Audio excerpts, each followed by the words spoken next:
ایک شخص کا کارنامہ، وہ یہودی فتنہ گر، وہ روح مصدق کا بروز ہر قبا ہونے کو ہے اس کے جنوں سے تار تار. اسی طرح وہ عبداللہ ابن سبا یہودی فتنہ گر. آج اہل تشیع میں سے بعض حضرات کہتے ہیں کہ یہ عبداللہ ابن سبا یہ تو افسانوی شخصیت، اس کی حقیقت کوئی تھی ہی نہیں، حالانکہ ان کی اپنی کتاب میں رجال کشی کے اندر اس کا ذکر موجود ہے. اور یہ بھی موجود ہے کہ حضرت علی رضی اللہ تعالیٰ عنہ نے اپنے عہد خلافت میں اسے زندہ جلوایا ہے. اس کی وجہ کیا تھی؟ یہ آیا مدینے کے اندر اسلام کا لبادہ اوڑھ کر، اس نے چند عقیدوں کی اشاعت شروع کی. سب سے پہلے حضرت علی تو خدا ہیں، گاڈ انکارنیٹ، اوتار کا تصور، جیسے ہندوؤں میں ہے رام چندر جی خدا کا اوتار، اور عیسائیت میں بھی پہلے گاڈ انکارنیٹ کا تصور تھا کہ حضرت مسیح خدا کا اوتار ہے، انکارنیشن آف گاڈ. تو اس نے کہا کہ حضرت علی تو خدا کا اوتار ہے، خدا ہے. نمبر 2، اس نے کہا کہ ہر نبی کا ایک وصی ہوتا ہے جس کے حق میں وہ وصیت کرتا ہے. تو حضور صلی اللہ علیہ وسلم کے وصی حضرت علی ہیں، لہذا خلیفہ تو اول روز سے حضرت علی ہیں. حضرت ابو بکر، حضرت عمر، حضرت عثمان، یہ تو غاصب ہیں، اور حضرت عثمان کی خلافت تھی اس وقت تو خاص طور پر. پھر اس نے جو قبائلی عصبیت تھی اسے بھڑکایا. پرانی جو عصبیت چل رہی تھی قریش کے اندر، وہ دو گھرانے ایک دوسرے کے مد مقابل تھے. دیکھیے، ایک ہوتا ہے قبیلہ، ایک ہوتا ہے گھرانہ. ہمارے پنجاب میں ایک قبیلہ ہے وٹو قبیلہ، اس کے گھرانے بہت سے، مانے کے، لالے کے، فجے کے، شامت کے، یعنی کوئی لالا تھا ان میں سے بڑا، ان کے بیٹے ہو گئے لالے کے، ان کی اولاد، خاندان یہ کہلاتے ہیں. قبیلہ ایک، یہ وٹو قبیلہ. تو قبیلہ تھا قریش، اس میں گھرانے بہت تھے، بنو ہاشم، بنو امیہ، بنو تیم، بنو عدی، یہ بہت سے گھرانے تھے. تو چوٹی کے دو گھرانے جو تھے وہ بنو ہاشم اور بنو امیہ، ان کے درمیان چپکلش تھی، مقابلہ، مسابقت. اور یہ مسابقت فی الخیر بھی ہوتی تھی. اگر انہوں نے غریبوں کو کھانے کھلائے ہیں تو ہم ان سے بڑھ کر کھلائیں گے، اگر وہ حاجیوں کی خدمت کرتے ہیں تو ہم ان سے بڑھ کر کریں گے. ان کے اندر یہ مسابقت فی الخیر بھی تھی، لیکن چپکلش تھی کہ کوئی ہم سے آگے نہ نکل جائے. وہ سمجھتا تھا وہ آگے نہ نکل جائے. پر اس شخص نے اس پرانی عصبیت کو تازہ کیا کہ حضور تو بنو ہاشم میں سے تھے، لہذا خلافت حق ہے بنو ہاشم کا، یہ غاصب ہے. اس سے پہلے دو خلفاء جو تھے وہ نہ بنو ہاشم سے تھے نہ بنو امیہ سے تھے. حضرت ابو بکر بنو تیم میں سے تھے، چھوٹا قبیلہ تھا. حضرت عمر بنی عدی میں سے تھے، وہ بھی چھوٹا قبیلہ تھا. یہ حضرت عثمان پہلے خلیفہ جو بنو امیہ میں سے تھے، جن کی پرانی چپکلش بنو ہاشم سے تھی. اب اس کو موقع مل گیا کہ پرانی قبائلی عصبیت کو بھڑکایا. یہ ہے اصل میں اس فتنے کا پس منظر عبداللہ ابن سبا نے جو آ کر پھیلایا ہے. اور اس کی تفصیل میں اس وقت میں نہیں جا سکتا، کیسے یہ فتنہ پروان چڑھا، کیا انہوں نے اسٹریٹجی اختیار کی. کہ یہ کیا کرتے تھے، گروہ بنا کر بھیجتے تھے لوگوں کو. کوفے میں جاؤ تو وہاں پر دمشق کے گورنر کے خلاف اور مصر کے گورنر کے خلاف الزامات لگاؤ، اس نے یہ کیا، وہ غبن کر گیا، وہ یہ کر گیا، وہ خیانت کر رہا ہے، وہ رشتہ داروں کو پال رہا ہے. اور عثمان کے خلاف بھی تقریریں کرو رضی اللہ تعالیٰ عنہ. دمشق میں جاؤ تو کوفے کے گورنر کے خلاف، کیونکہ دمشق کے گورنر کے خلاف بات کرو گے تو لوگوں کو معلوم ہوگا کہ یہ جھوٹ بول رہے ہیں. لیکن یہ کہ وہاں تو تم بات کرو کوفے کے گورنر کے خلاف اور مصر کے گورنر کے خلاف اور حضرت عثمان کے خلاف. مصر میں جاؤ تو بات کرو کوفے کے اور شام کے گورنر کے خلاف اور حضرت عثمان کے خلاف. یہ انہوں نے ایسا اٹھایا. اور اس زمانے میں آپ کو معلوم ہے ذرائع رسل و رسائی تھے نہیں، نہ اس فتنے کی پتہ چل سکا جب تک کہ وہ فتنہ جو ہے پوری طرح برگ و بار لا کر تراور درخت نہیں بن گئے. اس کے نتیجے میں حضرت عثمان رضی اللہ تعالیٰ عنہ شہید ہوئے، اور خلیفہ پھر حضرت علی رضی اللہ تعالیٰ عنہ کو انہی سوائیوں نے، جنہوں نے گھیراؤ کیا تھا، جنہوں نے حضرت عثمان کو شہید کیا ہے، یہی حضرت علی رضی اللہ تعالیٰ عنہ کے ارد گرد ہوئے. اور حضرت علی رضی اللہ تعالیٰ عنہ بھی نہیں چاہتے تھے خلافت کی بیعت لینا، لیکن آخر کیا کرتے؟ کیا وہ امت کو بغیر خلیفہ کے چھوڑ دیتے؟ حضرت زبیر سے کہا گیا، انہوں نے نہیں مانا، رد کر دی بات. حضرت طلحہ سے کہا گیا، انہوں نے نہیں مانا. حضرت علی سے کہا گیا، اب عشرہ مبشرہ میں سے یہی تو تھے نا، لہذا انہوں نے تسلیم کر لیا، خلافت ہو گئی. لیکن اس کے بعد جو خانہ جنگی ہوئی ہے، اس خانہ جنگی کے نتیجے میں نوٹ کر لیجئے کہ 1,00,000 کے قریب مسلمان ایک دوسرے کی تلواروں اور نیزوں اور برچھیوں اور تیروں سے ہلاک ہو گئے. یہ ہماری تاریخ کا تاریخ ترین باب ہے. 5 سال، 4.5 سال حضرت علی کی خلافت کے، اور 6 مہینے حضرت حسن کی خلافت رضی اللہ تعالیٰ عنہ.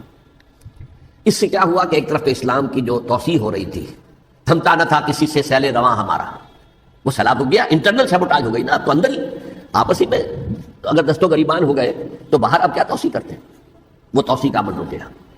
اور یوں سمجھیے کہ جیسے ٹرک اگر کبھی چل رہا ہو بھرا ہوا وہ لوڈڈ، اور وہ چڑھائی چڑھ رہا ہو تو اگر کہیں موشن ٹوٹ جائے، ٹرک کو رکنا پڑے تو ڈرائیور کے جان پر بن جاتی ہے، اس لیے کہ اس کو دوبارہ سٹارٹ کرنا، اور جبکہ وہ چڑھائی پر ہے، انکلائن پر ہے، آسان کام نہیں ہے.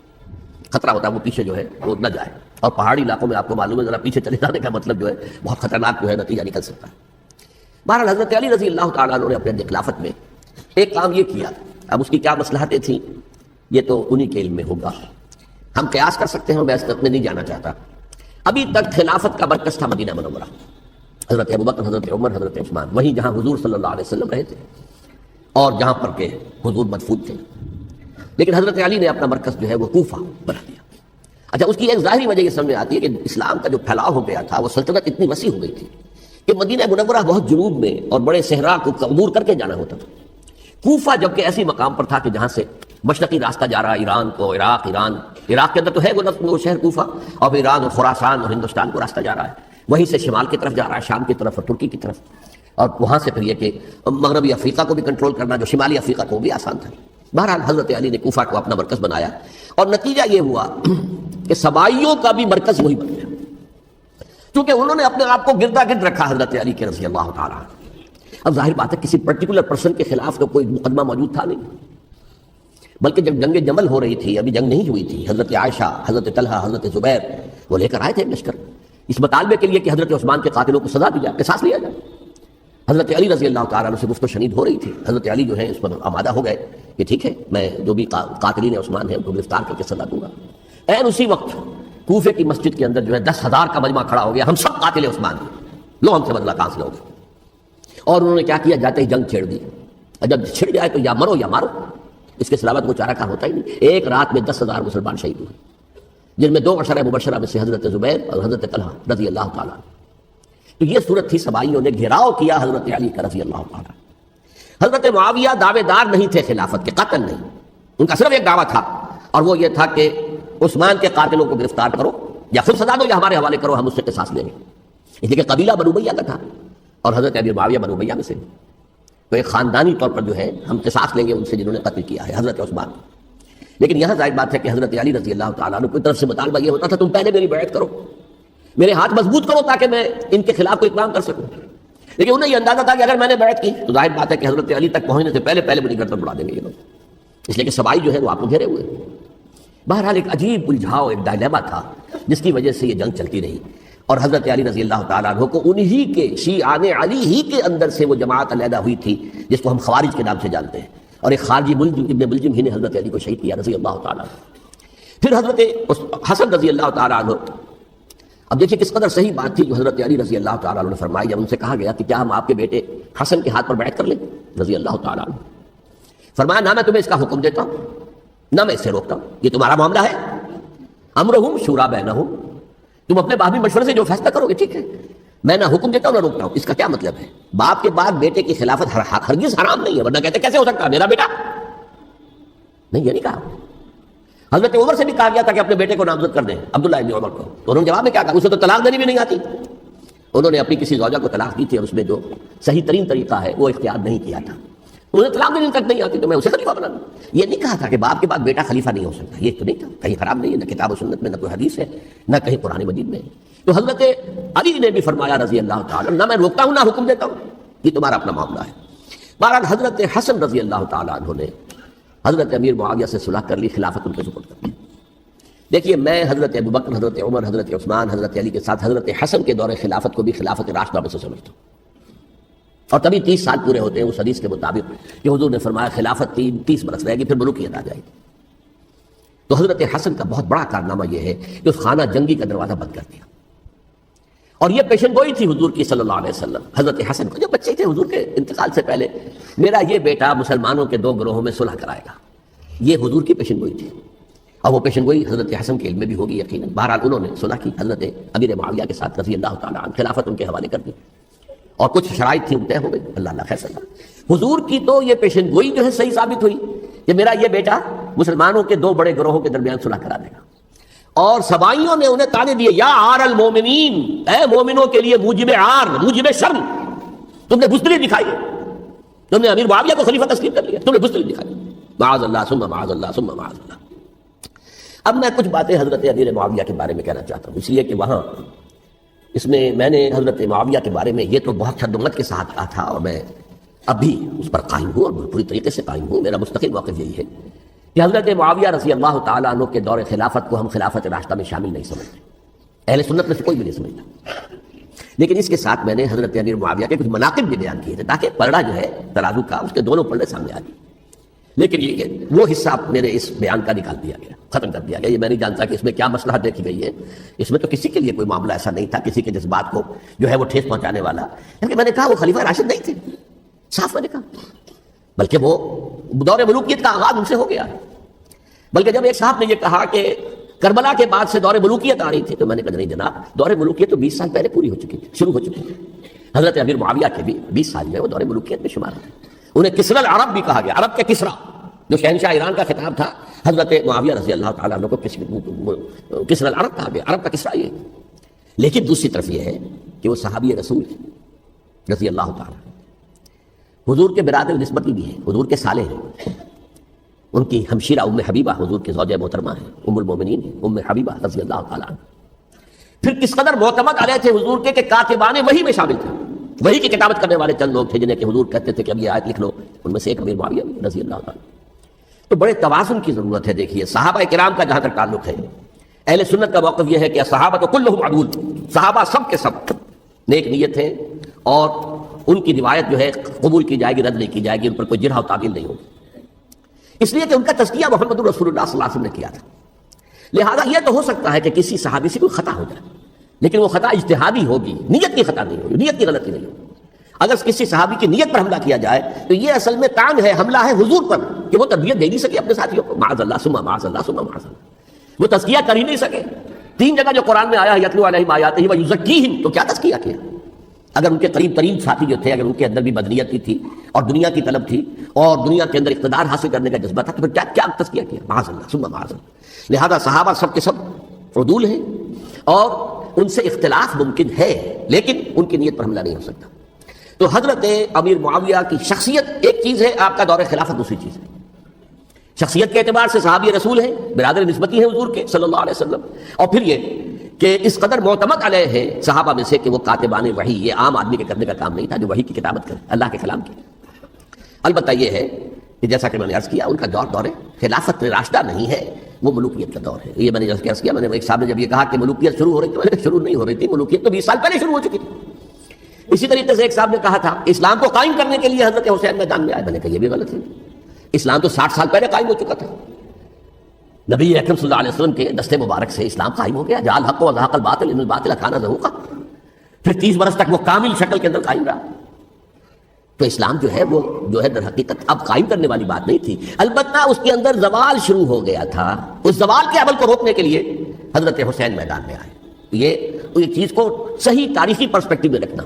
تو جس طرح سے دین کو قائم کرنے کے لیے دین قائم تو کیا محمد رسول اللہ صلی اللہ علیہ وسلم والذین معہ رضی اللہ تعالیٰ عنہ، انہوں نے کیا. ہاں اب جو ہے وہ اپنی اس شاندار حیثیت سے نیچے گرنے لگا تھا. وہ میں بعد میں عرض کروں گا کہ میں نے اس سے کیا عرض کیا تھا کہ یہ اس زوال کو روکنے کے لیے کسی طریقے سے یہ اپنی اصل حقیقت میں قائم رہے. یہ حضرت حسین رضی اللہ تعالیٰ عنہ کے سعی تھے. اچھا، حضرت امیر معاویہ کے جو 20 سال ہیں وہ پورے امن، سکون، اطمینان، کوئی جھگڑا، کوئی فساد، کوئی اختلاف، کوئی باہمی فانہ، کچھ 20 سال. یہ بھی تاریخ کی بڑی چشم کشا حقیقت ہے جو عام طور پر لوگوں کے علم میں نہیں ہے. سبائی بھی دبتے رہے. حضرت امیر معاویہ کی حکومت اتنی مضبوط تھی، کنٹرول، کہ ان کو کچھ سر اٹھانے کا موقع نہیں ملا. موجود تھے، دبکے رہے. جیسے کہ میں نے کہا ریولوشن کے آخری مرحلے پر آ کر جو مخالفین ہیں وہ دب جاتے ہیں کہ پھر دیکھیں گے موقع ملے گا تو پھر لیں گے ان سے حساب کتاب. 20 سال رہے ہیں پورے امن کے. 10 سال کے بعد یعنی درمیان میں ہے حضرت امیر معاویہ کا عہد خلافت. ایک صحابی جو کہ بزرگ صحابہ میں سے ہیں، مغیرہ بن شعبہ رضی اللہ تعالیٰ عنہ، وہ آتے ہیں، وہ کہتے ہیں کہ دیکھیے امیر المومنین، کتنی بڑی خانہ جنگی رہی تھی مسلمانوں کی آپس میں، اور اب بھی اگر آپ کسی کو نامزد کیے بغیر چھوڑ گئے امت کو تو پھر خانہ جنگی ہو جائے. 1 لاکھ اس وقت جو ہے وہ ہلاک ہوئے تھے، نہ معلوم اب کتنے ہلاک. لہذا آپ اپنی زندگی ہی میں نامزد کر دیجئے کسی کو خلیفہ، ولی عہد بنا دیجئے. حضرت امیر معاویہ نے ابتداءً جو ہے انکار کیا نہیں، لیکن ان کے دلائل ایسے تھے وزنی، اور میں سمجھتا ہوں کہ وہ بات صحیح تھی جو مغیرہ بن شعبہ نے کہی. اس لیے کہ اب صحابہ کرام میں سے جو کبار صحابہ تھے وہ تو سب دنیا سے رخصت ہو چکے تھے. اب تو یا صغار صحابہ رہ گئے تھے جو حضور کے زمانے میں بچے تھے، حضرت حسن، حضرت حسین، عبداللہ ابن زبیر، یہ بچے تھے نا، یا تو وہ تھے، اور یا بالکل نو مسلم تھے. اور نو مسلموں میں بڑی تعداد وہ تھی جو ایرانیوں کی تھی، شامیوں کی تھی، انر کی تھی، ادھر کی تھی. تو ان کو تو ظاہر بات ہے کہ تربیت نبوی سے کیا خلافت راشدہ سے بھی اکثر و بیشتر کو کوئی حصہ ملا ہی نہیں. تو اس صورت میں اب وہ اعلیٰ ترین معیار پر حکومت کے نظام کو قائم کرنا ممکن نہیں ہے. کوئی قبائلی عصبیت جب تک حکومت کی پشت پر نہیں ہوگی، حکومت مستحکم نہیں ہوگی. یہ گویا کہ ایک جس کو کہتے ہیں کہ حقیقت بینی، واقعیت پسندی، ایک آئیڈیالزم ہے اور ایک ریئلزم ہے کہ آپ فیکٹس آن دی گراؤنڈ کو غور کریں، سوچیں اس کے اوپر اور پھر کوئی فیصلہ کریں. اس اعتبار سے پھر حضرت امیر معاویہ نے بات مان لی اور بیعت لے لی لوگوں سے حضرت یزید کے لیے کہ یہ خلیفہ ہوں گے میرے بعد. اس کو ولی عہدی کہتے ہیں. اچھا اس وقت 5 افراد ایسے تھے کہ جنہوں نے اس سے اختلاف کیا. یہ بات بہت اہم ہے. میرا کتاب کیا ہے سانحہ کربلا، اس کے کچھ نسخے آج یہاں ہوں گے، آپ لوگ پڑھیے اسے غور سے اور پھیلائیے تاکہ حقیقت سامنے آئے. 5 افراد کون تھے جو ہونے چاہیے؟ ابو بکر فوت ہو گئے، ان کے بیٹے عبدالرحمن ابن ابی بکر. عمر فوت ہو گئے، ان کے بیٹے عبداللہ ابن عمر. عباس فوت ہو گئے، ان کے بیٹے عبداللہ ابن عباس. زبیر فوت ہو گئے، ان کے بیٹے عبداللہ ابن زبیر. اور حضرت حسن جو ہے ان کا انتقال ہو چکا تھا، حضرت علی کے بیٹے حضرت حسین رضی اللہ تعالیٰ عنہ مجمعین. حضرت حسن کے بارے میں ایک فریق کا کہنا یہ ہے کہ انہیں زہر دے کر ہلاک کیا گیا. اہل تشیع کا قول یہ ہے، جبکہ اہل سنت کہتے ہیں کہ نہیں، وہ اپنی جو بھی طبی موت تھی اس سے ان کی وفات. لیکن میں اس میں نہیں جانا چاہتا، اس لیے کہ یہ مائکرو ہسٹری جو ہے نا، وہ تو ایک ایک واقعے کے لیے ادھر کی روایات کیا ہیں، ادھر کی کیا ہیں، ان کے پاس کیا دلائل، یہ تو کسی ریسرچ اسکالر کا موضوع ہے، میرا موضوع نہیں ہے. لیکن بہرحال یہ 5 حضرات تھے جنہوں نے ولی عہدی کی بیعت نہیں کی. لیکن حضرت معاویہ اتنے حلیم الطبع انسان تھے، انہوں نے جبر نہیں کیا، کوئی تشدد نہیں کیا. ٹھیک ہے، ولی عہدی کی بیعت نہیں کر رہے، کوئی بات نہیں، میری بیعت تو کی ہوئی ہے نا، ابھی تو میں زندہ ہوں، بات ختم ہو گئی. میری بیعت کو تو نہیں توڑا انہوں نے، فسخ بیعت نہیں کی. اس اعتبار سے انہوں نے نہ کوئی تشدد کیا، نہ جبر کیا، نہ کوئی مواخذہ کیا. لیکن جب امیر معاویہ کا انتقال ہو گیا، اب ولی عہدی کی بجائے وہ اب خلافت کی بیعت، سب لوگوں نے بیعت کر لی. ان 5 میں سے ایک فوت ہو چکے تھے، حضرت عبدالرحمن ابن ابی بکر فوت ہو چکے رضی اللہ تعالیٰ. 4 تھے، ان 4 میں ایک اختلاف ہوا. 2 کی رائے یہ تھی، عبداللہ ابن عمر، عبداللہ ابن عباس، کہ اگرچہ یہ کام غلط ہوا ہے، اسلام کی روح کے منافی ہوا ہے، یہ بادشاہت کی بنیاد پر رہی ہے، لیکن یہ بات ایسی نہیں ہے کہ اس کی بنا پر ہم خانہ جنگی شروع کروا دیں، امت کے اندر خون خرابہ کروائیں، فساد کروائیں. لہذا انہوں نے بیعت کر لی. اب کوئی اگر یہ کہے معاذ اللہ کہ وہ بک گئے تھے یزید کے ہاتھ میں، معاذ اللہ ثم معاذ اللہ، وہی بات آپ اختلاف کر سکتے ہیں کہ انہیں نہیں کرنی چاہیے تھی، یہ کوئی رائے رکھے، مجھے اختلاف نہیں. لیکن ان کی نیت پر حملہ کریں گے تو حملہ محمد رسول اللہ پر ہوگا صلی اللہ علیہ وسلم. عبداللہ ابن عمر کون ہے؟ کتنی حدیثیں ان سے جو ہے وہ منقول ہیں. عبداللہ ابن عباس کون ہے؟ جنہیں حضور نے جو ہے جن کے لیے دعا کی تھی، اے اللہ فقہہ فی الدین وعلمہ التاویل، اے اللہ اس نوجوان کو دین کا فہم عطا کر اور قرآن کی تعویل اور تفسیر کا علم عطا کر. حبر الامہ کہلاتے ہیں. وہ کہیں پیسوں اور ٹکوں کے عوض بک جانے والے نہیں تھے، انہوں نے امت کی مصلحت دیکھی. نیت جو ہے اس پر حملہ نہ کیجیے، البتہ اختلاف کا حق آپ کو حاصل ہے. 2 حضرات جو ہے ڈٹے رہے کہ نہیں، ہمیں کم وقت میں ریزسٹ کرنا ہے. عبداللہ ابن زبیر عمر کے اعتبار سے وہ بڑے ہیں. مسلمانوں میں سب سے پہلے ولادت مدینے میں جا کر جو ہوئی ہے وہ عبداللہ ابن زبیر کی ہوئی ہے. ہجرت کر کے جب مہاجرین وہاں پہنچے، کچھ عرصے تک کسی کے یہاں کوئی اولاد نہیں ہوئی، تو لوگوں نے تانے دینے شروع کر دیے کہ معلوم ہوتا ہے کہ یہاں آ کر یہ مکے کے رہنے والے جو کمزور ہو گئے ہیں، ان کی اولاد ہی نہیں ہو رہی. پھر عبداللہ ابن زبیر کی ولادت ہوئی ہے. یہ حضرت ابو بکر کے نواسے ہیں، حضور کی زوجہ محترمہ حضرت عائشہ کی بہن، حضرت دیکھیے ابھی نام نکل گیا ہے جی، حضرت اسماء رضی اللہ تعالیٰ عنہا عنہما، یہ ان کے ساتھ آتے ہیں، حضرت زبیر کے بیٹے. ان کا فیصلہ ہوا کہ ہمیں ریزسٹ کرنا ہے کم وقت میں، ایٹ اینی کاسٹ. حضرت حسین ابن علی رضی اللہ تعالیٰ عنہما کا بھی فیصلہ ہوا کہ ہمیں ریزسٹ کرنا ہے کم وقت میں. البتہ ان میں بھی ایک اختلاف ہو گیا، یعنی یہ 2 تو جڑے رہے، ان 2 میں اختلاف ہو گئے.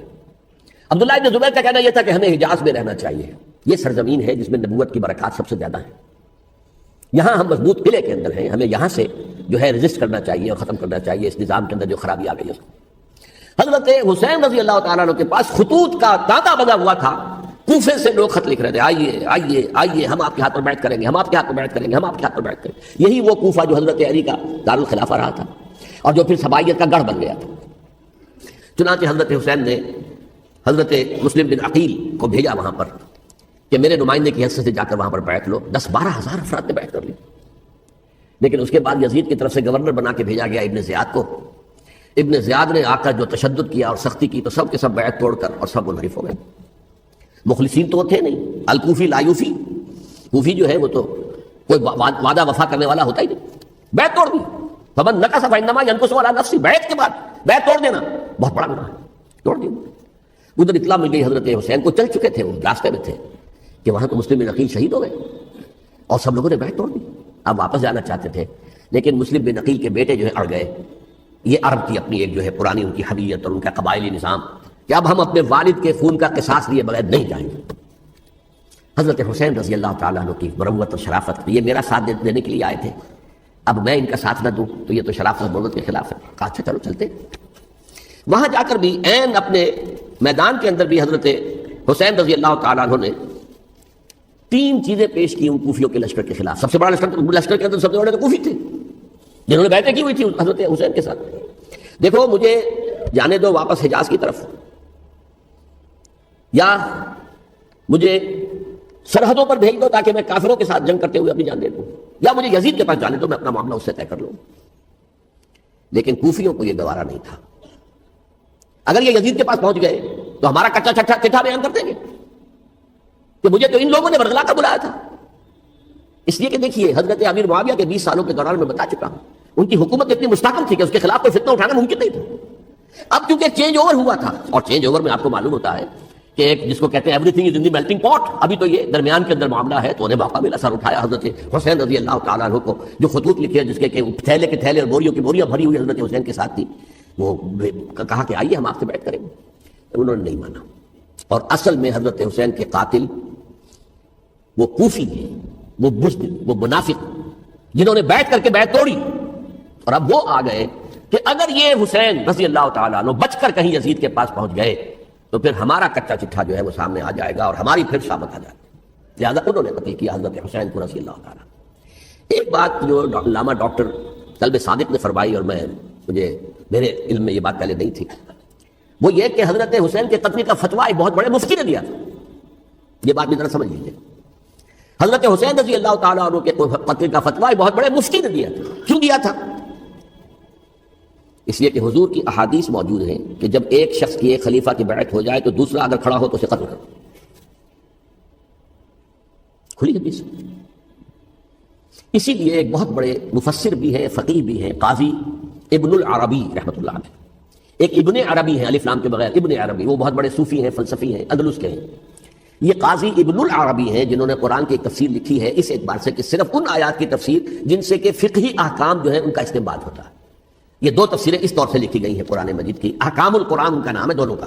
ان میں سے ایک جو ہے قاضی ابن العربی کی ہے. ان کا ایک جملہ نقل ہوتا ہے، قتل الحسین بسیف جدہ، حسین قتل ہو گئے اپنے ہی نانا کی تلوار سے. وہ تلوار کیا تھی؟ جب کسی کی بیعت ہو چکی ہو پھر کوئی کھڑا ہو مدعی خلافت قتل کر. میرے نزدیک حضرت حسین مدعی خلافت نہیں تھے. یہ بات اس وقت سامنے لوگوں کے نہیں آئی، بلکہ حکومت نے یہ باور کرا دیا کہ یہ تو باغی ہے، یہ مدعی ہے خلافت کے. انہوں نے تو دعویٰ نہیں کیا خلافت ہے، وہ تو صرف اس عمل کو روکنے کے لیے میدان میں آئے تھے.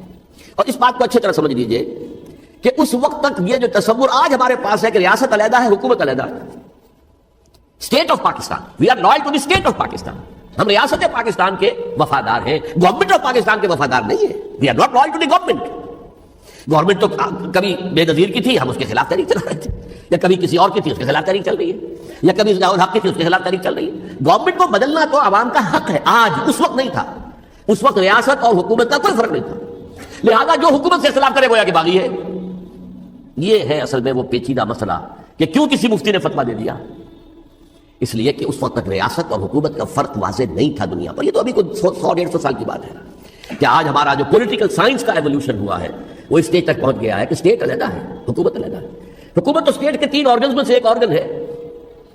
ایڈمنسٹریشن حکومت کی ہے، جوڈیشری ہے، اور لیجسلیچر ہے. 3 آرگن سے بڑے بڑے ان میں سے ایک ہے. تو حکومت کو بدلنا تو عوام کا حق ہے، چاہے وہ ووٹ کے ذریعے بدلیں، چاہے ایجوکیشن، اگر پورا من ایجوکیشن ہے اس سے حکومت کو بدلنے کا حق حاصل ہے دستوری طور پر ہر اعتبار سے.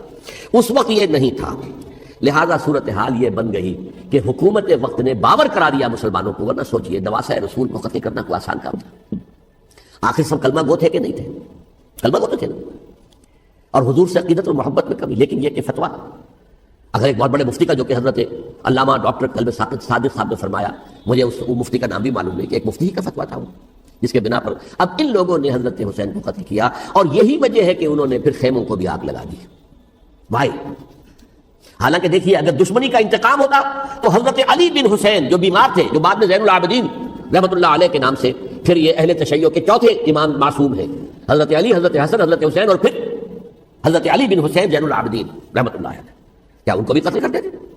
حضرت حسین کی نسل ہی ختم ہو جاتی. لیکن نہیں کیا. آگ کیوں لگائی؟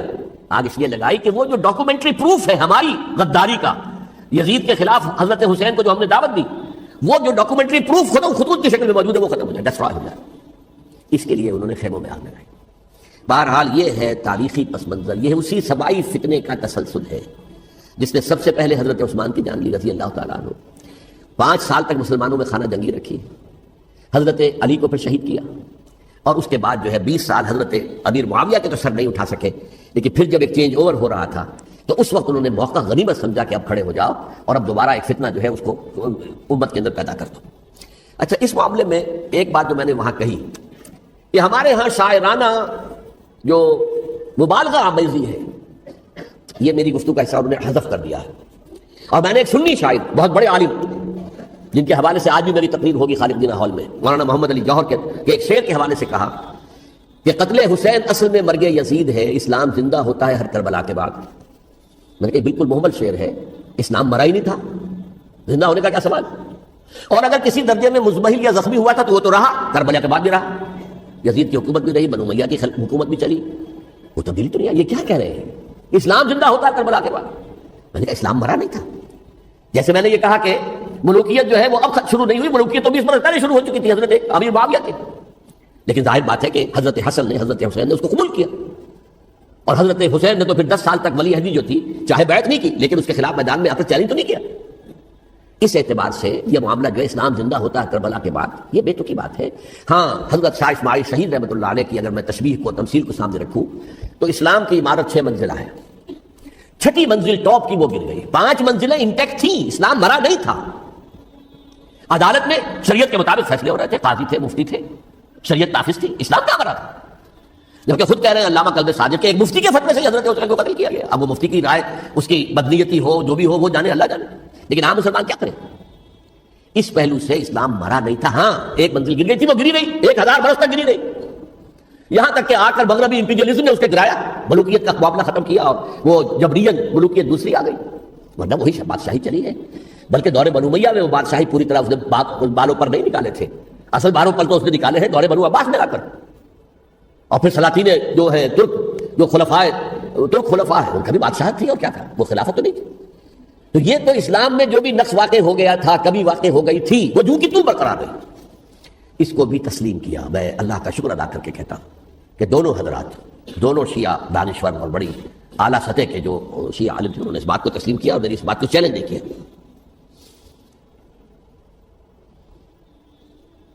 اصل میں تیسری بات میں نے یہ کہی کہ دیکھیے حضرت حسین رضی اللہ تعالیٰ عنہ کی اس شہادت کے بعد، اس کے بعد واقعہ حرہ بھی ہوا ہے، جو واقعہ کربلا سے بھی بعض اعتبارات سے زیادہ بھیانک اور زیادہ گھناؤنا واقعہ بنو امیہ کی تاریخ ہے، جس کو لوگ جانتے ہی نہیں۔ مدینہ کے کچھ لوگوں نے بغاوت کی اور انہوں نے اس کے خلاف فوج بھیجی، اور فوج کو جب مدینہ فتح کر دیا، 3 دن کے لیے حلال کر دیا، جو چاہو کرو، یا جسے چاہو مارو، جسے چاہو لوٹو، جس کا گھر چاہو برباد کرو، جس عورت کو چاہو ریپ کرو، اور یہ مدینہ النبی کے اندر ہوا۔ تو کاٹ کھانے والی ملوکیت کے اندر بہت سے واقعات ہوئے۔ عبداللہ ابن زبیر کھڑے ہوئے، انہوں نے حکومت قائم کی تھی، لیکن یہ کہ وہ تو 6 سال کے لیے کامیاب بھی رہے، ایک حکومت قائم کی، بنو امیہ کے ہاتھ پر بیٹھ نہیں کی، بالآخر ان کی حکومت بھی ختم ہو گئی۔ پھر حضرت زید کھڑے ہوئے، انہوں نے بغاوت کی، وہ بھی ناکام رہ گئے۔ پھر بنو عباس میں کھڑے ہوئے حضرت نفس زکیہ، حضرت حسن رضی اللہ تعالیٰ عنہ کے اولاد میں سے، وہ بھی ناکام ہو گئے، شہید ہو گئے۔ پھر یہ سمجھ لیا گیا کہ اب یہ جہاں تک 6ٹی منزل ہے وہ تو دوبارہ تعمیر نہیں ہو سکتی، یہ تو جس کی لاٹھی اس کی بھینس، جس کے پاس طاقت ہوگی اس کی حکومت ہوگی، جس کا قبیلہ زیادہ قوی ہوگا، جس قبیلے میں زیادہ عصبیت ہوگی، مضبوط ہوگا، متحد ہوگا، طاقتور ہوگا، اسی کی حکومت ہوگی۔ البتہ اس کے نیچے لوگوں کے اخلاق کی اصلاح کرو۔ صوفیاء کرام نے وہ کام اپنے ذمہ لیا، اور بالکل وہی کام ہے کہ جو ائمہ اہل بیت کرتے رہے۔ حضرت حسن کی اولاد میں، پھر حضرت علی بن حسین رضی اللہ عنہ، حضرت حسین کی اولاد میں، پھر امام محمد باقر، امام محمد جعفر صادق، اور اس کے بعد بھی 5 اور، کسی نے بغاوت نہیں کی۔ جیسے علماء کرام کام کر رہے تھے اور جیسے صوفیاء کرام کام کر رہے تھے، ایسے ہی وہ مسلمانوں کی علمی تربیت، روحانی تربیت و تزکیہ کر رہے تھے، کسی نے حکومت کو چیلنج نہیں کیا۔ نوٹ کر لیجیے اس بات کو۔ حضرت علی نے بھی چیلنج نہیں کیا تھا، حضرت حسن نے چیلنج نہیں کیا، خود صلح کر لی۔ تو ائمہ اہل بیت جو 12 یہ گنتے ہیں، جن میں سے آخری جو ہے حضرت مہدی کو تو ابھی ظاہر ہونا ہے، ان کے عقیدے کے مطابق وہ روپوش ہیں، وہ ظاہر ہوں گے، لیکن 11 حضرات کے بارے میں یہ کہ حضرت حسین کے سوا کسی نے بھی چیلنج نہیں کیا مقتدیٰ، اور حضرت حسین نے بھی اس مغالطے پر کیا کہ کوفی ساتھ دیں گے، اور یہ موقع ہے کہ یہ جو 6ٹی منزل اسلام کی گر گئی ہے، اسے دوبارہ تعمیر کر دیا جائے۔ انہوں نے خلافت کا دعویٰ نہیں کیا تھا، یہ انہیں عوام کو مغالطے میں مبتلا کیا گیا کہ یہ خلافت کا مدعی ہو کر سامنے آیا۔ جیسا کہ میں نے آپ سے کہا تھا، امیر معاویہ نے حضرت علی کے عہد خلافت میں کبھی خلافت کا دعویٰ نہیں کیا، مدعی خلافت نہیں تھے وہ۔ وہ تو یہ کہتے تھے کہ قاتلان حسین جو ہے قاتلان عثمان کو سزا دو، قصاص دو، بس۔ اسی طرح حضرت حسین نے بھی، اب دیکھیے اس ضمن میں اس میں کوئی شک نہیں ہے، حضرت حسین رضی اللہ تعالیٰ عنہ کی جو شہادت ہوئی ہے، ان کے ساتھیوں کی، اعزاء و اقارب کی، تاریخ انسانی میں یہ عزم، ہمت، شجاعت، مثابرت، صبر، استقلال، استقامت، اس کی بہت روشن مثال ہے، بہت روشن مثال ہے، بہت روشن مثال ہے۔ لیکن اس سے تاریخ کی رفتار پر کوئی اثر نہیں پڑا۔ وہ جو ملوکیت آ گئی تھی وہ اور گہری سے گہری ہوتی چلی گئی۔ واقعہ کربلا کے بعد تو واقعہ ہر ہوا میں نے گنوا دیا، اس سے زیادہ تو میرے خیال میں کہ اور ہمارے لیے لائق شرم جو ہے کوئی واقعہ ہے ہی نہیں اس پہلو سے۔ لیکن حضرت حسین کا ایک، اب ان کو یہ کہ میں مطلب یہ کہ اگر میں ان کے ہاتھ پر بیعت کر لیتا ہوں جو کہ اس وقت سامنے موجود تھے کہ یزید کی بیعت تمہارے ہاتھ پر کرتا ہوں، تو گویا کہ اپنے آپ کو سرنڈر کر دیتے ہیں۔ وہی خطرہ جو امیر معاویہ کو تھا کہ مجھے وہ تو پہنچنے بھی نہیں دیں گے علی تک رضی اللہ تعالیٰ عنہ، اور مجھے پہلے ہی شہید کر دیں گے۔ یہی خطرہ حسین کو تھا رضی اللہ تعالیٰ عنہ کہ مجھے یزید تک پہنچنے نہیں دیں گے، پہلے قتل کر دیں گے۔ اور ویسے بھی یہ ایک شرافت، مروت اور حمیت اور غیرت اور عزت نفس کا تقاضا بھی تھا کہ بھائی معاملہ ہے یزید کا، میرا مجھے وہاں جانے دو، اللہ لا خیر یو کین اسکورٹ می، میرے دائیں بائیں چلو تاکہ میں کہیں اور بھاگ نہ جاؤں تمہارے خیال میں، مجھے وہاں پہنچا دو، میں وہاں پہ جا کے اسے معاملہ کر لوں۔ لیکن انہوں نے قتل کیا، اصل قاتلان کوفی وہی سبائی۔ البتہ یہ ہے کہ اس واقعے کی جو یادگار ہے اس میں کوئی شک نہیں ہے کہ اس نے مسلمانوں میں سے ایک گروہ کے دل میں قربانی اور شہادت کا جذبہ بہت پیدا کیا، اس میں کوئی شک نہیں۔ اور جس طریقے سے کہ عاشورہ محرم میں یاد منائی جاتی ہے، جس طریقے سے اس نے اہل تشیع کے اندر قربانی کا جذبہ بے انتہا پیدا کر دیا۔ اگرچہ وہ جذبہ بروئے کار نہیں آتا، اس لیے کہ ان کے ہاں یہ عقیدہ ہے، یہ طے ہے کہ جب تک حضرت مہدی ظاہر نہیں ہوں گے ہم کسی کے خلاف بغاوت نہیں کریں گے۔ یہ پوری تاریخ میں ان کا معاملہ رہا، تمام جو ہے ائمہ اہل بیت کا معاملہ رہا، جب تک مہدی نہیں آتے keep sitting and keep waiting, wait and see, that's all. یہ تو خمینی صاحب نے کیا ہے، آیت اللہ خمینی صاحب نے، کہ انہوں نے یہ ایران کے شیعوں کو باور کرایا کہ بھائی جب آئیں گے حضرت مہدی آ جائیں گے، لیکن ہم اب ہاتھ پر ہاتھ کر بیٹھے رہیں، باطل کو چیلنج بھی نہ کریں، ہمیں کچھ تو کرنا چاہیے، وہ ہاتھ پاؤں ہلانے چاہیے، اور کچھ نہیں تو مہدی کا راستہ جو ہے صاف کرنا چاہیے، تمہید کرنی چاہیے، ان کے راستہ ہموار کیا جائے۔ تو یہ ان کی بڑی عظمت ہے آیت اللہ خمینی صاحب کی کہ اہل تشیع ایران کے جو ہے ان سے انہوں نے یہ بات منوا لی کہ ہم بالکل انرٹ نہیں بیٹھے رہیں گے، بلکہ انہیں نائب امام قرار دے کر، اور ولایت فقیہ کے فلسفے کے حوالے سے، یہ دو چیزیں ان کی جو ہیں بنیادی فلسفے کی ہیں، وہ اس وقت میرا موضوع نہیں ہے، انہوں نے عوام کو ایسا کھڑا کیا ہے کہ 20,000 سے لے کر 30,000 کے درمیان انسانوں نے جانے دی، عورتوں کے جلوس نکلے، شیرخوار بچہ گود میں ہے عورت کے، اور گولی کھا رہی ہے، مر رہی ہے، گر رہی ہے۔ اب سوچیے زندگی کتنی عزیز ہوتی ہے، اور شیرخوار بچے کے لیے ماں کی جو زندگی ہے، اس ماں کو اپنی زندگی کتنی عزیز تر ہوگی کہ اپنے لیے نہیں تو اس بچے کے لیے مجھے جینا ہے، لیکن نہیں، گولیاں کھائیں گری۔ یہ جذبہ انہی میں ہے۔ واقعہ یہ ہے کہ اہل سنت کے اندر یہ جذبہ نہ ہونے کے برابر ہے، یہ میں واشگاف الفاظ میں کہہ رہا ہوں۔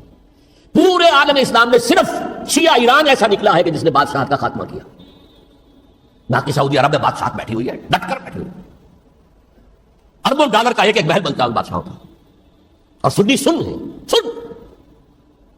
کوئی حرکت نہیں۔ وہ تو اب جو حرکت ہو رہی ہے وہ اینٹی امریکن حرکت ہے جو ہو رہی ہے، وہ در حقیقت وہ مسئلہ بالکل دوسرا ہے جو اس وقت ہو رہا ہے، لیکن یہ کہ عالم اسلام میں کوئی تحریک ایسے نہیں اٹھی۔ یہ اہل تشیع میں ہے، جو بالکل استثنائی بات ہے کہ انہوں نے جو ہے ایسا بادشاہ جس کو کہا جاتا تھا کہ اس کا جو اسلحہ خانہ ہے وہ ایشیا میں سب سے بڑا اسلحہ خانہ ہے، جو 2500 سالہ پرانی جو ایک عظمت تھی ایران کی، اس کو دوبارہ تازہ اور زندہ کرنا چاہتا تھا۔ 2500 سالہ برسی اس نے منائی تھی، اس کے لیے ایک شہر آباد کیا تھا کہ خسرو یا سائرس یا ذوالقرنین قرآن مجید کی اصطلاح میں اس کی یادگار بنائی تھی، اور وہ سوچ رہا تھا کہ وہی عظمت دوبارہ ایران کی ہوگی جو کہ خسرو کے زمانے میں تھی، جس کا قرآن مجید میں سورہ کہف کے اندر ذکر ہے، مشرقی فتوحات، مغربی فتوحات، شمالی فتوحات۔ وہ بادشاہ ہے، اس کو بھاگنا پڑا ہوا قربانی کی وجہ سے۔ تو یہ جو ہے واقعہ کربلا نے، اس میں کوئی شک نہیں ہے کہ ایک ایسی مشعل روشن کی ہے جس کو کہ ہر شخص کو دیکھنا چاہیے۔ یہ بھی انسان، جیسے کہ اقبال نے ایک شعر کہا تھا غالب کے لیے، فکر انسان پر تیری ہستی سے یہ روشن ہوا ہے، پرے برغ تخیل کی رسائی طاق ہو جا۔ تو فکر انسان پر حضرت حسین کی قربانی سے یہ واضح ہوا ہے کہ انسان کس حد تک جا سکتا ہے قربانی دینے کے لیے اپنے کسی مقصد کے لیے۔ مقصد ان کا جو تھا، میں نے اسی لیے آج پڑھی تھی، معاذ اللہ ثم معاذ اللہ۔ میں ایک آخری بات جو کہہ رہا ہوں وہ نوٹ کر لیجئے، ایک خاص انتہائی نقطۂ نظر کے عام کیے جانے کی وجہ سے سنیوں میں بھی ایک انتہائی رد عمل پیدا ہوا ہے، ایکسٹریم رائٹسٹ سنیز۔ اگر ایک طرف سے حملہ کیا گیا ہے حضرت عثمان کی نیت پر، ان کو خیانت کا الزام لگایا گیا، ان پر اقربا پروری کا الزام لگایا گیا، حضرت ابو موسیٰ شریف پر خیانت اور غداری کا الزام لگایا گیا، یہ ساری چیزیں اگر صحابہ کرام کے اوپر ہوئی ہیں امیر معاویہ پر امیر اور عمرو بن العاص پر. تو جواب میں کچھ لوگ کھڑے ہو گئے. حضرت علی وہ اقتدار کے طالب تھے، معاذ اللہ ثم معاذ اللہ ثم معاذ اللہ. یہ اہل سنت کا موقف نہیں ہے. حضرت حسین اقتدار کے طالب تھے، ہرگز نہیں ہرگز نہیں ہرگز نہیں. وہی اصول جو میں نے بتایا تھا سب کے لیے لاگو رہے گا. وہ امیر معاویہ کے لیے ہے تو حضرت علی کے لیے بھی، حضرت حسین کے لیے بھی ہے. یہ نیک نیت ہے. آپ ان کی کسی رائے سے اختلاف کر سکتے ہیں لیکن ان کی نیت پر حملہ نہیں کریں گے. نیت پر حملہ کریں گے آپ کا ایمان بالرسالت جو ہے وہ مجروح ہو جاتا ہے. یہ رسول کے ساتھ بھی ہے. رسول نے ان کا تذکیہ کیا، یتلو علیہم آیاتہ ویزکیہم، اس کا سارا عمل محمد کا کیا ہوا صلی اللہ علیہ وسلم. تو صحابی کے معاملے میں یہ ہمارے ہاں ان کو اہل سنت جو ہے جو معتدل مزاج کے، اکثریت ان کی تو چند لوگ ہیں ذرا قلم چلا لیتے ہیں تو ان کی بہت سی کچھ چھوٹی چھوٹی کتابیں بھی شائع ہو گئی ہیں بہت، لیکن انہیں اہل سنت نے قرار دیا ناسبی یا خارجی. جیسے خوارج نے کہا تھا حضرت علی بھی کافر ہے اور حضرت ابی معاویہ بھی کافر ہے، حضرت عمرو بن العاص بھی کافر ہے، معاذ اللہ ثم معاذ اللہ. ایسے ہی کچھ لوگ حضرت حسین پر بھی الزام لگاتے ہیں کہ اقتدار کی حوث اور طلب کے اندر انہوں نے یہ سارا سفر کیا تھا اور بس یہ ہے کہ وہ جو بازی تھی وہ ہار گئے. اللہ اللہ صلی اللہ، اس سے آگے کیا ہے معاملہ؟ نہیں، معاذ اللہ ثم معاذ اللہ.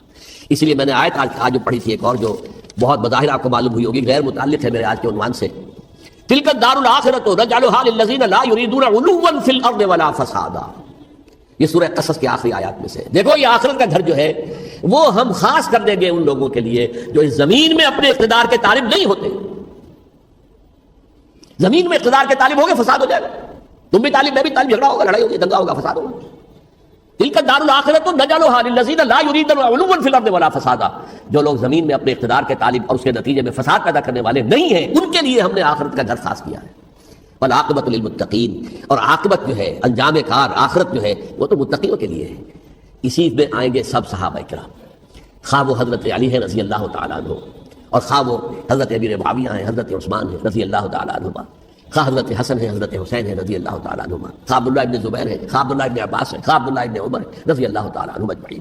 اس اصول کو سامنے رکھ کر اختلاف آپ کر سکتے ہیں کسی سے بھی، لیکن کسی کی نیت پر حملہ کریں گے تو اصل میں آپ کا ایمان بالرسالت مجروح ہو جائے گا. علی کو نبی اکرم صلی اللہ علیہ وسلم نے اپنا نائب بنا کر چھوڑا تھا جب غزوہ تبوک میں جا رہے تھے مدینے میں. حضرت علی نے کہا بھی کہ مجھے آپ عورتوں کے ساتھ بٹھا کے جا رہے ہیں. فرمایا تمہارا مقام میرے ساتھ وہی ہے جو موسیٰ کے ساتھ ہارون کا تھا. ہارون کو چھوڑ کر گئے تھے نا یہودیوں کے پاس جب گئے تھے تورات لینے کے لیے، تو تمہارا وہی مقام ہے میرے ساتھ. تو یہ حضرت علی ہے رضی اللہ، ان کے بارے میں میرا ان کی کیا عظمت میری نگاہ میں. تو یہ 3 کتابیں ہیں، مجھے نہیں معلوم تیسرا یہاں ہے یا نہیں ہے. بہرحال آپ لوگوں کو ریکمینڈ کر رہا ہوں کہ ان کا مطالعہ کریں. اب یہ کہ آخری بات یہ کہ اصل ہمارے کرنے کا کام کیا ہے. دیکھیے کیوں نہیں کیا کسی نے بھی خروج کا معاملہ وہ میں واضح کر چکا ہوں، بغاوت نہیں کی. کیوں؟ ایک تو ریاست اور حکومت میں فرق نہیں تھا. ذرا کھڑا ہو اور وہ باغی قرار پائیں گے، واجب القتل ہو جائیں گے، فتوے کی زد میں آ جائیں گے. یہ معاملہ تھا. اور دوسرے یہ کہ عمارت پوری گری نہیں تھی، ایک منزل گری تھی نا. آج ہم کہاں کھڑے ہیں؟ پوری عمارت گری ہوئی. نہ شرعی عدالتیں ہیں، نہ شرعی فیصلے ہیں، نہ احکام الہی نافذ ہے، نہ حدود اور قصاص کے معاملات، کچھ بھی نہیں. ہمارا فرض کیا ہے؟ حضرت حسین کی مدح کرتے رہیے، تعریف کرتے رہیے، صحابہ کرام کی مدح کرتے رہیے، مدح صحابہ اس کے لیے مجلسیں قائم ہو رہی. بھائی کر کیا رہے ہو؟ تھے تو آبا وہ تمہارے ہی، مگر تم کیا ہو؟ ہاتھ پر ہاتھ دھرے منتظر فردا ہو.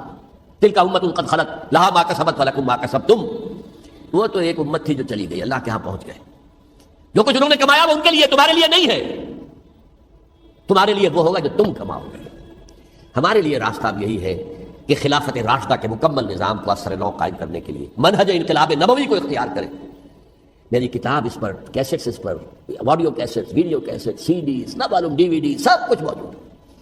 سیرت النبی پر تو میں عرض کر چکا ہوں. فلسفہ سیرت النبی سمجھنا ہے تو میری کتاب پڑھیے، ورنہ سیرت النبی آپ پڑھ لیں گے، واقعات معلوم ہو جائیں گے، فلسفہ سیرت سامنے نہیں آئے. اس کا آپ مطالعہ کریں گے میری کتاب سے. اور دوسرے یہ کہ یہ خلافت قائم کرنے کے لیے جو جد و جہد ہم کر رہے ہیں، تحریک خلافت پاکستان جس کا میں داعی ہوں ادنا سا، وہ تنظیم نہیں ہے، میں اس کا امیر نہیں، وہ ایک تحریک ہے.